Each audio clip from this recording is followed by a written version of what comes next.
Good evening and thank you for joining us. I'm CJ Craig. And I'm Miracle Garrett. Welcome to this edition of UCentral News. A controversial meeting happened today in Oklahoma City. The future of education in our state was the topic. UCentral reporter Georgia Jones has the details. When I go around the state, I see individuals that are dedicated to having their kids have a better education than they receive. They want their kids to be ready to enter into a job, to have the life that they desire, but our results have not been there. Today's monthly State Department of Education meeting has indeed brought on a lot of controversy, but it has also brought dozens of concerned citizens down to the Capitol to speak their minds. It says, do nothing out of selfish ambition or vain conceit, but in humility consider others better than yourselves. Personally, my experience with kids is that every one of them, like all of us, is just trying to figure out their way in life. Superintendent Walters in board meetings, if you really want to help, ask the legislature to allocate some of that $15 billion in our state coffers to give the resources to our teachers and administrators to help address the problem. After approving a new budget, remarking on foreign nationals, debates over various statistics, and continued talks of agendas, many are concerned about the future of the education system. I believe that failure should not be an option in the state of Oklahoma. I believe every single child should have the opportunity to achieve greatness in our schools, and we will not allow failure in our public school system. Reporting for UCentral News, I'm Georgia Jones. UCO is officially getting a fentanyl vending machine in the Nye University Center. UCentral reporter Shanice Hopkins has the story.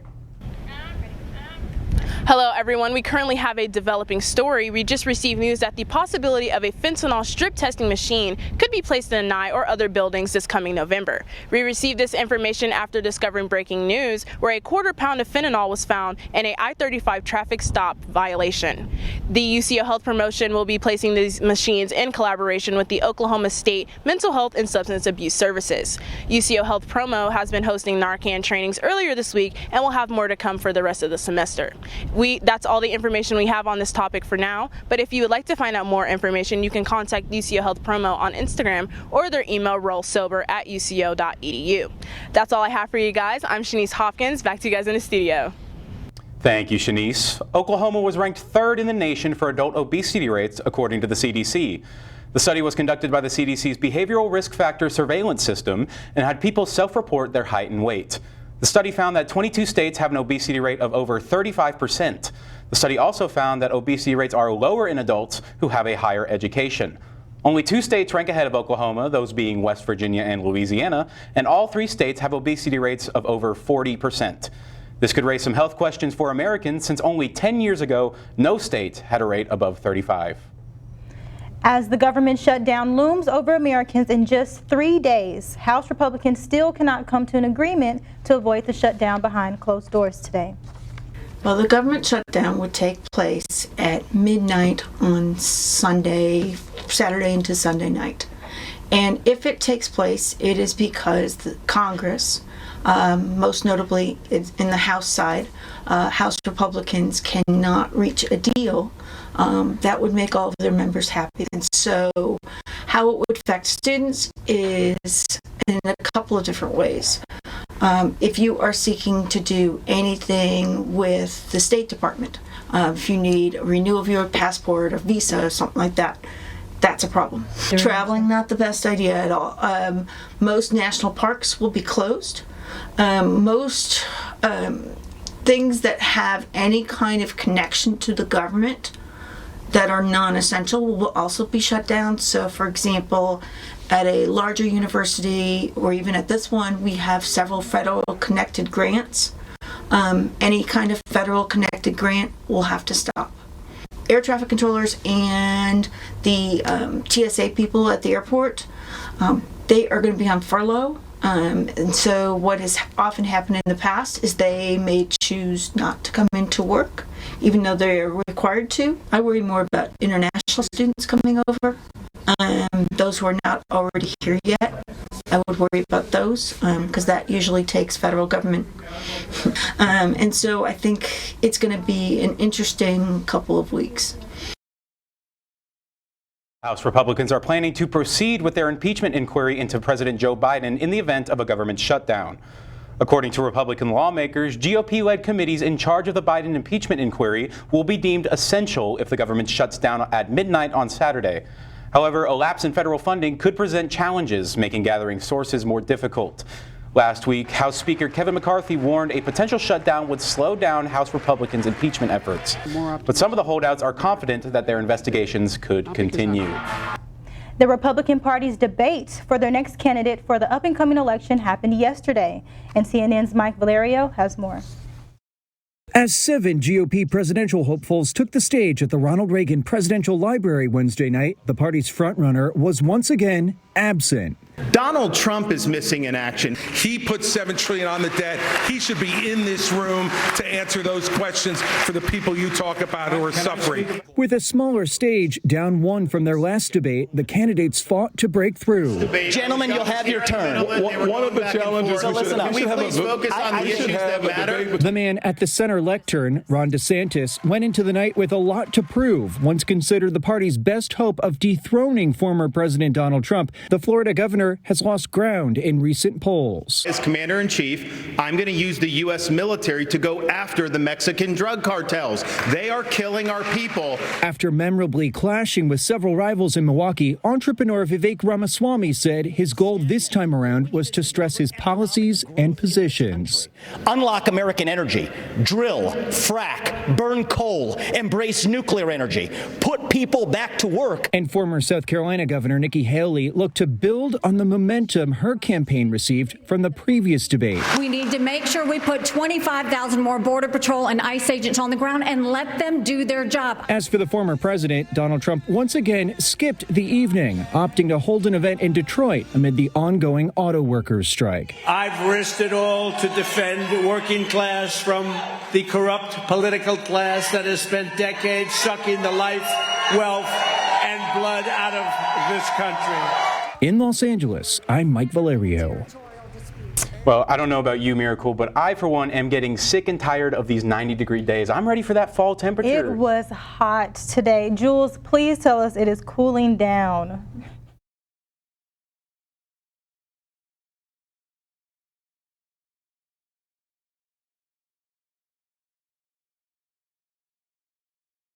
It's sunny, it's clear. Our winds are... Late last night, a Muskogee Nation judge ruled in favor of citizenship for 2 descendants of black slaves once owned by Muskogee tribal members. This ruling is the result of a lawsuit filed by Rhonda Grayson and Jeff Kennedy, who sued the tribe for denying their citizenship applications. This ruling will potentially pave the way for hundreds of other descendants known as freedmen. Calle dos Cinco will be hosting their annual Fiestas de las Americas parade on September 30th. The event is open to the public and will feature food trucks, pop-up shops, live music, and cultural dances. The event will start at 11 a.m. and end at 9 p.m. For more information, you can follow the Fiestas de las Americas page on Facebook. War propaganda, conspiracies, a lack of media literacy, those are some of the topics keynote speakers will discuss at UCO's Media Ethics Conference on Tuesday. Student organizers worked out last-minute details in preparation of this year's theme, The War on Truth. Other panels will include discussions regarding the Tulsa Race Massacre, artificial intelligence, the assassinations of John F. Kennedy, the war in Ukraine, and more. Free breakfast will be offered, and the event will be held from 9 to 3. MidFirst Bank and UCO are partnering together to bring a photography contest to UCO students. You could be one of 6 winners that are selected for a $500 scholarship award. If chosen, you'll also have your photograph displayed in the MidFirst Banking Center at the Nye University Center. For more information and rules pertaining to the contest, be sure to check your student email. Well, we had a little bit of a technical malfunction with that weather, but the weather's looking pretty nice and clear. What can we expect for the next few days? Our weather anchor Jules Black will be back to have more weather update after the break.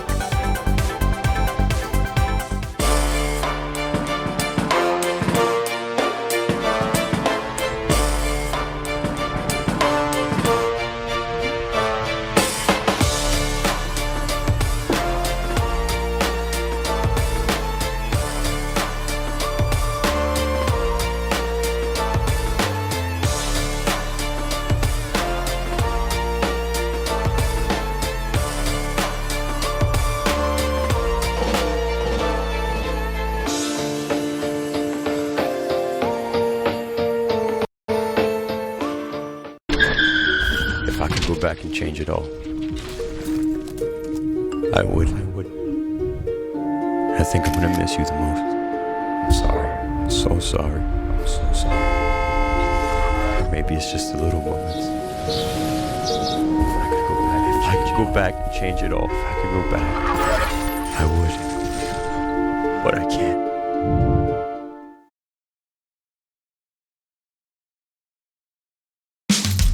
You can achieve a lot using your imagination. I mean, I don't like to brag, but... Wait, who's that? And why is she all over these achievement awards? But with STEM, the sky's the limit. Shaboom! Use STEM to envision... Okay, I'm seeing it. Yeah! Invent... Got any ideas? I've got a few, actually. And create a better world. Told you she's super smart. If she can STEM, so can you. Find out more at SheCanSTEM. In the land of wonder and awe, you won't believe you see what you saw. Where there's something to do for young and for old, where stories are written and then they're retold. Visit travelok.com today. Come see for yourself and come out to play.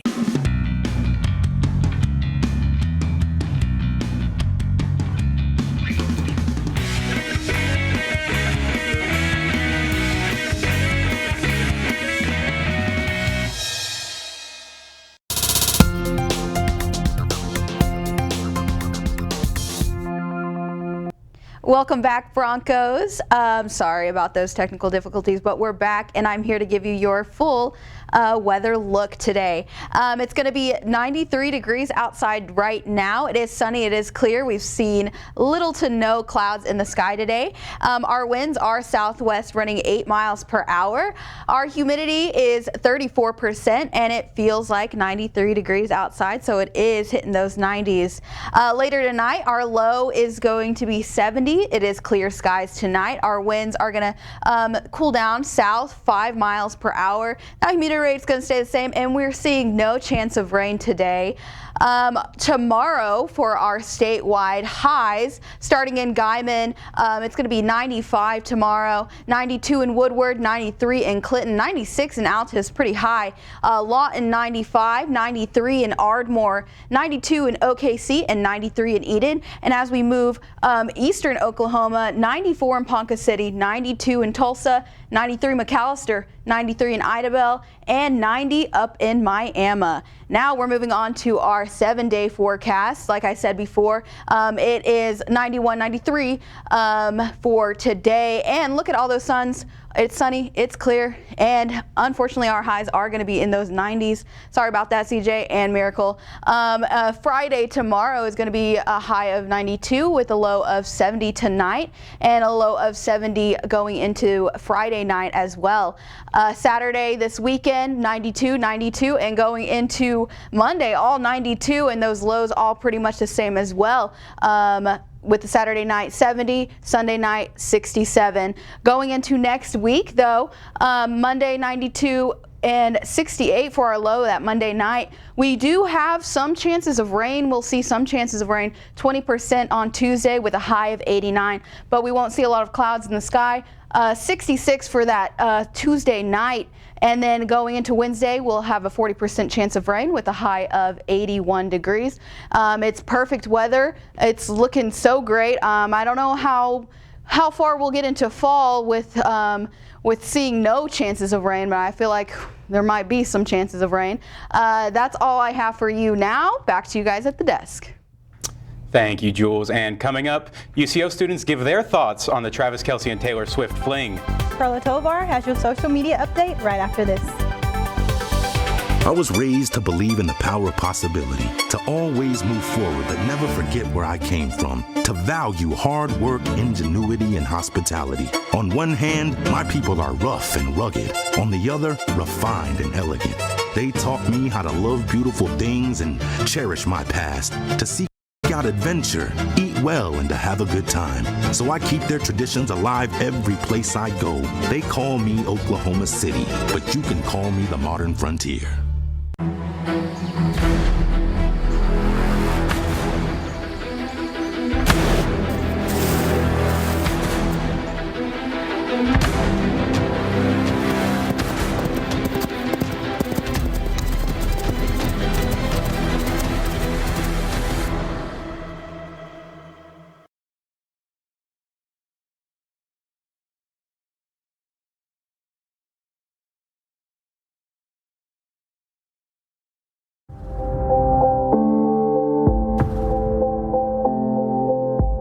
UCentral News as a whole. You got to be in those different areas, like being on camera, being off camera, being in the control room. And so I feel like that is what prepared me most about being in the workplace. UCentral and the mass comm department has provided me all the tools and the fundamentals that are needed in order to thrive well and thrive fast at my job. Maybe it's time to hit the road and visit a place where stories unfold. This is the land of the ultimate road trip, with sights old and new on Route 66. There's fun to be had, so much to do, and a few new surprises before you get through. Oklahoma has the most miles to share of Route 66. It's really quite rare. TravelOK.com will show you the way. Come see for yourself this iconic highway.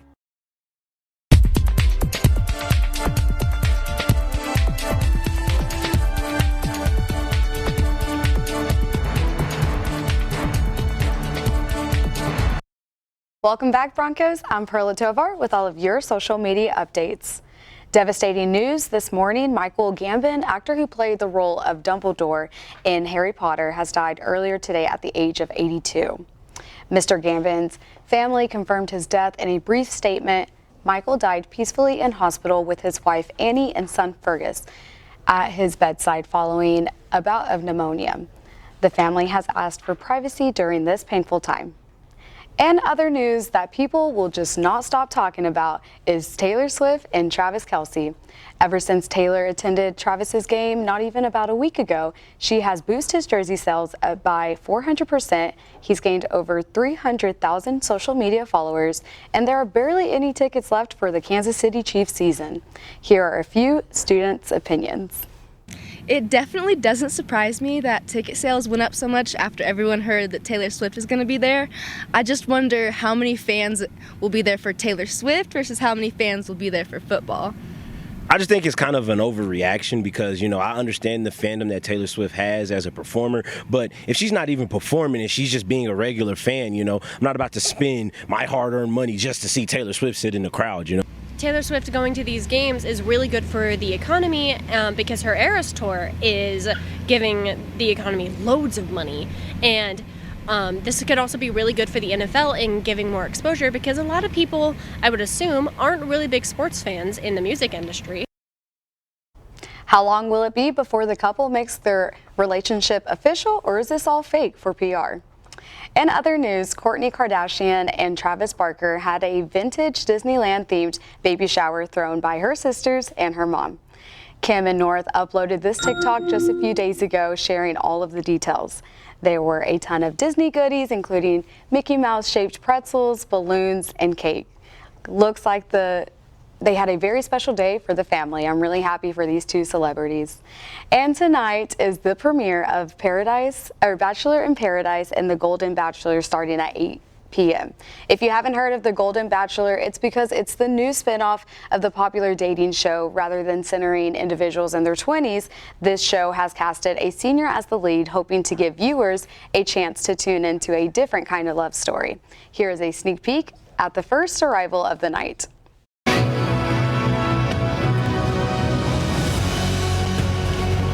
Wow. How are you this evening? I'm doing great, Gary. Mi nombre es Edith. Mi corazón te ha estado esperando. I'm going to translate this into English. My name is Edith, and my heart has just been waiting to meet you. So I'm so excited to be here. Edith, it's good to meet you. Thank you very much. You look lovely. Oh, thank you. How are you feeling? You know, we just made history. You're the first woman out of the limo, and I'm the first Golden Bachelor. I know. These are 2 confettis. Let me give you one. Okay. And then we're going to start the party. Okay. Well, that sounds good. Okay, 1, 2, 3. Oh, que la fiesta empiece. Awesome. Oh, I am so excited. I've been waiting so long just to get to meet him. I am so excited for both shows of the Bachelor franchise, and I hope my roommates are ready to binge watch every show with me starting today, every Thursday. That's all I have for you guys today. Back to you guys at the desk.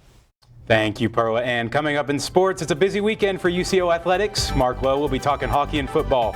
Also, a UCO golfer is being recognized for his accomplishments on the course. Stay with us.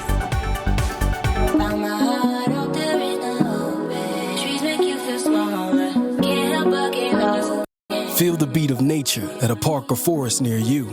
Find a forest and music inspired by nature at discovertheforest.org.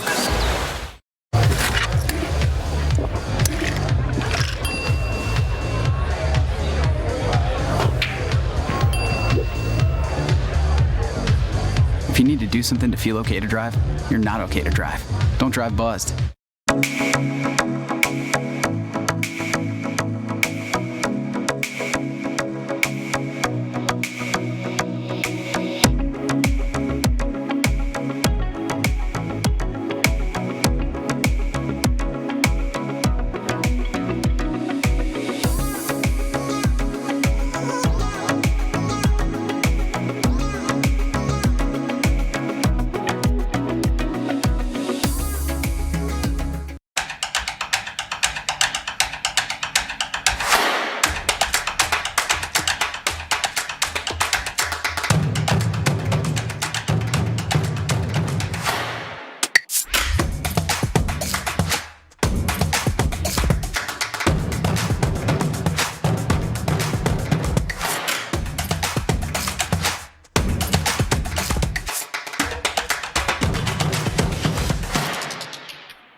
Welcome back, Bronco fans. I'm Mark Lowe, and this is your Thursday Sports Report. It's the game we've been hyping up all week. The 2023 homecoming football game is this weekend, and it's going to be a good one.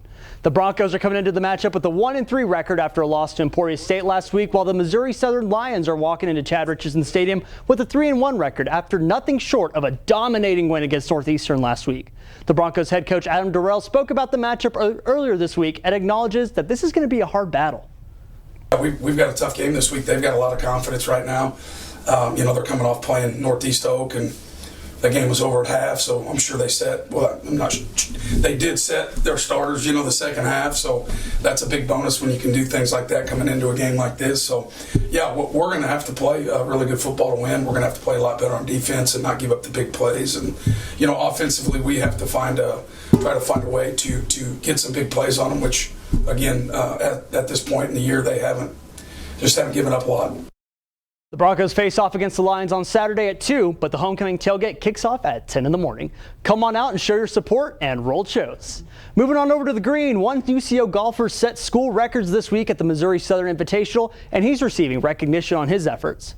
Men's golfer Nick Canales set the new school record for a 54-hole tournament at 198 shots.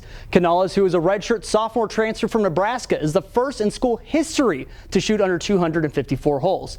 This has earned him the title of MIAA Men's Golfer of the Week. Huge shout out to you, Nick. Congrats on the great outing. And as winter approaches, hockey is getting underway, and UCO's team is getting ready to take the ice again tomorrow. The Broncos are in colorful Colorado this weekend, facing off against the Colorado State Rams on their turf. The Chos are coming off 2 wins against the University of Alabama nearly 2 weeks ago and are looking to put the Rams on ice. The Chos will play the Rams twice this weekend, but the first face-off is set for 8 p.m. tomorrow night in Fort Collins, Colorado. And onto the baseball diamond. The Oklahoma City Dodgers have been crowned champions. The Los Angeles Dodgers AAA affiliate swept the Round Rock Express, beating them 5-2 last night at Chickasaw Bricktown Ballpark, en route to their 5th Pacific Coast League title and first since 1996. They are the first minor league in Oklahoma City to achieve this feat since the 89ers did it back in 1965. The team finished the second half of the season with a 40-35 record, following a red-hot first half where they posted a record of 50-23. They are now headed to Las Vegas to play in the AAA National Championship game on Saturday at 9. And college football week 5 kicks off tomorrow, and this week has some promising matchups to keep your eye on. We'll see plenty of solid conference play games like Iowa State at Oklahoma, Georgia at Auburn, and USC at Colorado, but the ones I'm watching will be LSU at Ole Miss, Utah at Oregon State, and Bama at Mississippi State. Let's start with LSU. The Tigers struggled last week with an unranked Arkansas team, and I think they have a good chance to bounce back this week, but Ole Miss is a lot better than the Razorbacks. For Utah, they're headed to a team that had a heartbreaker loss last week and are looking to make a statement, and I really think that's what Oregon State is going to do, so definitely want to watch that one. And finally, the Crimson Tide have not been the same team we've seen over the last decade. Their last few games haven't been convincing enough, and that has the team ranked below the top 10 for the first time in a really long time. Now, I'm not saying that they're going to lose, but I won't be surprised if they do. So this weekend, I have LSU, Utah, and Bama on Upset Watch. That's all I have for this week in sports. Back to you guys at the desk. Thank you, Mark. And coming up after the break, Jules Black has our full look at weather. Plus, a local museum is offering a brand new exhibit. See what it is after the break.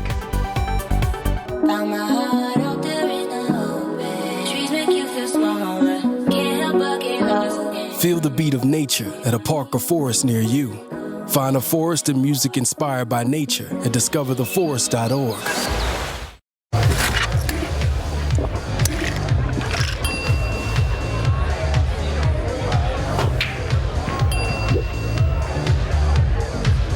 If you need to do something to feel okay to drive, you're not okay to drive. Don't drive buzzed.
Else you may want to check out is the Edmond History Center.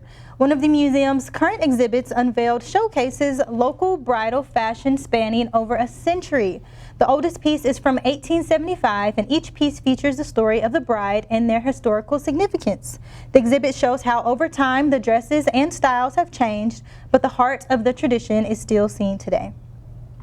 And the temperatures are heating up. Jules has our last look at weather. Thank you, Miracle and CJ. And so we're just going to go ahead and wrap up our weather update. So we're going to have a sunny weekend coming up. Like I said, it's going to be clear skies, amazing. And our homecoming football game kickoff temperature is 89 and sunny. It'll be perfect weather for a football game, so you know I'll be there. Come check out and see UCO win, like always. That's all I have here for weather. Back to you guys at the desk.